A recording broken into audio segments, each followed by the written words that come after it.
Olá, sou o professor Eleomar e nesse vídeo vou fazer um resumo do surgimento do nazifascismo, ideologias que caracterizaram-se pelo teor extremamente repressor.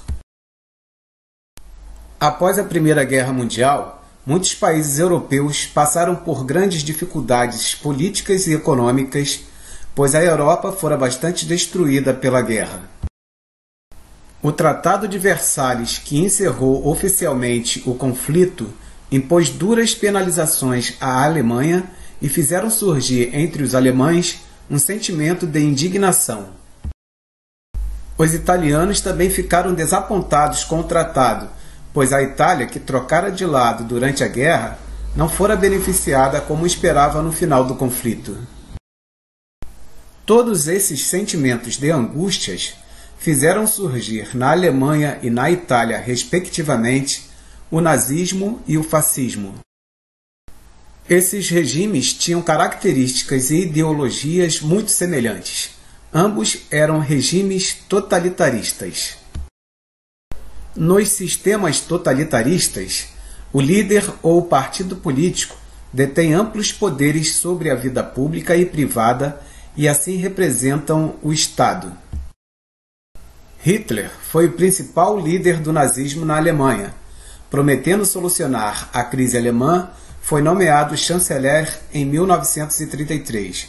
A partir desse ano, tornou-se ditador da Alemanha com o título de Führer. Para impor o ideal político e social nazista na Alemanha, Hitler utilizou diferentes mecanismos tais como terrorismo, censura, propaganda e genocídio. Benito Mussolini foi o líder do Partido Fascista na Itália. Em 1919, criou uma organização paramilitar de cunho nacionalista e antiliberal. Em outubro de 1922, os Camisas Negras, grupo miliciano fascista, organizaram uma demonstração de força que ficou conhecida como Marcha sobre Roma. Nessa manifestação, exigiram que o rei Vítor Emanuel III passasse o poder para as mãos do partido fascista. Com o apoio de vários setores da sociedade, Mussolini tornou-se primeiro-ministro italiano até 1925. A partir desse ano, tornou-se ditador da Itália com o título de Duce. Outros países europeus também aderiram ao totalitarismo. Em Portugal, esse regime ficou conhecido como salazarismo, devido ao nome de seu líder, Antônio de Oliveira Salazar.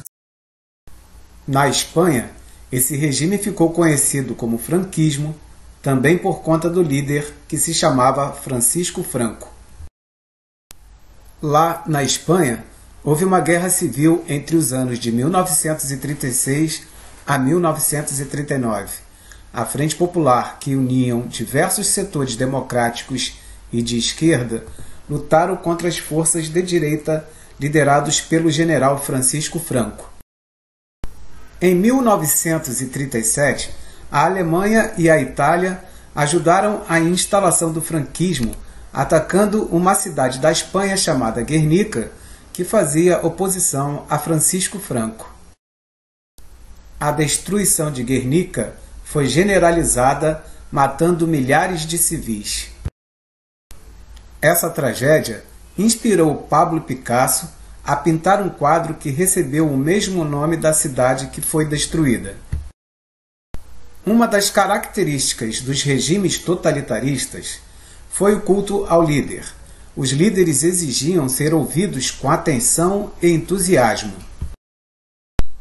Outra característica foi o racismo, porém mais evidente na Alemanha do que nos outros países totalitaristas. Diversos grupos sociais, como homossexuais, testemunhas de Jeová, ciganos, negros e judeus, foram perseguidos.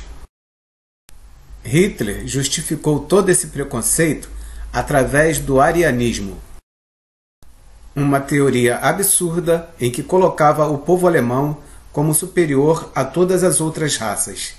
Em sua insanidade, Hitler achava que os alemães deveriam subjugar todas as outras raças. Porém, os mais perseguidos dentro da Europa foram os judeus através do antissemitismo. Com todas essas ideias exacerbadas, a Segunda Guerra Mundial foi inevitável, aumentando ainda mais o antissemitismo.